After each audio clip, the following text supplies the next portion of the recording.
Have you ever been browsing Google Earth or another mapping program when you notice these series of 4 mountains straight northwest of the United Kingdom and Ireland? These features truly do exist and are not the victim of a mapping error or low-resolution data, the latter of which is all too common for worldwide seafloor data since we truly haven't explored much of it. These features represent various goyotes or seamounts with a flat top, marking ancient massive volcanoes that all formed in the same brief geologic time span. More specifically, from south to north they are called the Hebrides Terrace Seamount, the Anton Dorn Seamount, George Bly Bank, and Rosemary Bank.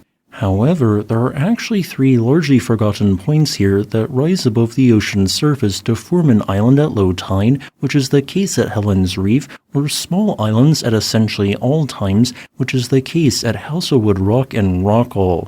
The name of Rockall is quite important, with this representing the largest of the group, rising 19 meters above the ocean surface on a tiny islet that covers an area of 784 square meters. Just like the aforementioned goyotes, this too represents the emergent summit peak of a long-extinct, highly eroded, massive volcano. It is from the name of this islet that we get the name of another important nearby feature which we can see by zooming out. Ever notice that there are 2 blocks of raised terrain separated by a large underwater valley that look like they could fit near perfectly together? This is no coincidence, as these 2 distinct blocks were indeed once connected, with the area in between them being today known as the Rockall Trough. But we don't exactly need to remove the ocean to get a good idea of what the various seamounts in the Rockall Trough look like, as this cluster of volcanoes is the exact same age and formed via the same manner through repeatedly incredibly voluminous outpourings of highly fluid basalt lava as what formed the modern Faroe Islands.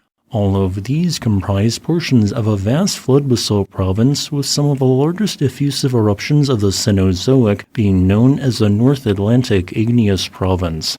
You might note that this map has removed Iceland as it did not exist in any shape or form 56 million years ago, which is the time period being portrayed. I have added labels for several noteworthy extinct volcanic centers which remain today.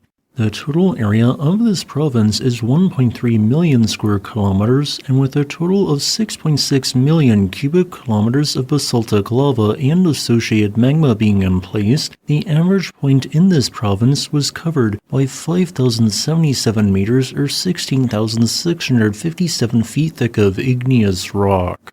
The North Atlantic Igneous province formed due to the migration of the Iceland hotspot in the mantle. This region of the mantle was 200 degrees Celsius hotter than the surrounding mantle, causing it to expand and thus rise, sending large volumes of molten rock into the crust. The hotspot itself did not move, but the overlying crust did. However, as the Iceland hotspot interacted with the crust southeast of the then southeastern end of Greenland 62 million years ago, it caused the crust to spread apart, forming a new divergent plate boundary. Numerous magmatic intrusions in 2 particular areas of this province caused additional rifts to develop, as was the case at the Rockall Trough, which spread apart to the southeast and northwest. Many large volume effusive eruptions occurred, some of which independently output hundreds of cubic kilometers of molten rock. For context, that means some eruptions emplaced in only a few years what is 50 times the volume what Hawaii's Kilauea volcano produced during the last 235 years. And it was these types of eruptions that formed the large land volcanoes that later eroded to submarine goyotes and tiny islets that now exist northwest of Ireland and the United Kingdom. Some of these centers may have been active for millions of years until eruptive activity ceased 54 million years ago due to plate motion pushing the region away from the Iceland hotspot. I hope that you found today's video interesting. If you would like to request a specific topic, please leave a comment below. As a final note, I would like to thank my new patron Michael Thomas for supporting this channel.